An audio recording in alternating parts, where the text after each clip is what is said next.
بسم اللہ الرحمن الرحیم۔ السلام علیکم ورحمۃ اللہ وبرکاتہ۔ الحمد للہ رب العالمین والعاقبۃ للمتقین والصلاة والسلام علی سیدنا وحبیبنا محمد وعلی آلہ واصحابہ اجمعین۔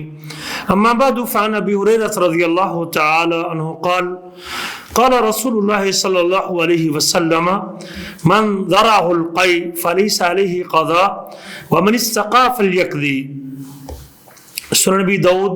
ترمذی اور ابن ماجہ اور مسند احمد کی یہ حدیث ہے، جسے حضرت ابو ہریرہ رضی اللہ تعالیٰ عنہ روایت کرتے ہیں کہ رسول اللہ صلی اللہ علیہ وسلم نے فرمایا، جس بندے کو خود بخود قے آ جائے تو اس کے اوپر کوئی قضا نہیں، اور جو عمدن قے کرے تو اسے چاہیے کہ وہ قضا دے۔ یہ حدیث اس بات پر دلالت کرتی ہے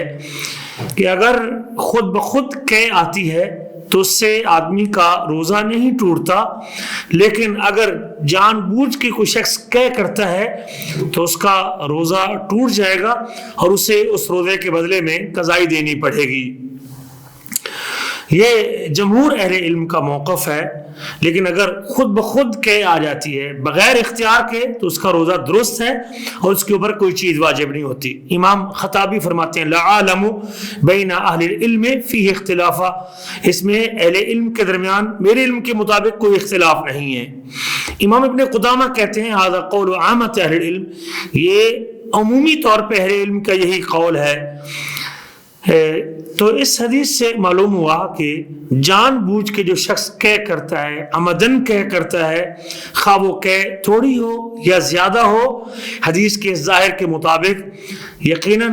اس کا روزہ ٹوٹ جائے گا اور اسے اس روزے کے بدلے میں قضائی دینی چاہیے، خواہ وہ تازہ کھانا ہو، خواہ وہ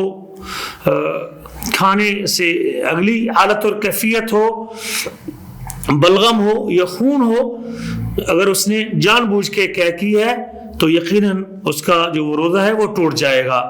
امام شیخ الاسلام ابن تیمیہ رحمہ اللہ اس کی حکمت بیان کرتے ہوئے فرماتے ہیں، چونکہ روزے کی حالت میں آدمی کو کھانے اور پینے سے روکا گیا ہے کہ کوئی ایسی چیز اپنے حلق سے نہ اتارے جس کی قوت اور غذا کا باعث بنے،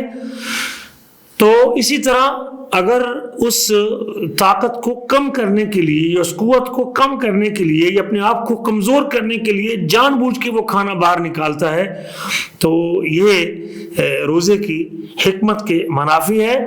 اور یہ اس کے لیے ضرر و نقصان کا باعث ہے، لہذا وہ اپنے اوپر زیادتی کرے گا، اور یہ حکمت بیان کی ہے۔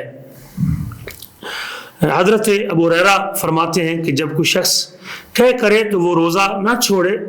چونکہ وہ جسم سے اس نے کوئی چیز نکالی ہے، داخل نہیں کی، تو اللہ تعالیٰ سے دعا کرتے ہیں کہ اللہ تعالیٰ ہمیں اطاعت کرنے کی توفیق نصیب فرمائے، اور جو اپنے حبیب صلی اللہ علیہ وسلم سے سنا ہے اور جو سمجھا ہے، اللہ تعالیٰ ہمیں اس کے مطابق اپنی زندگیوں کو گزارنے کی توفیق نصیب فرمائے۔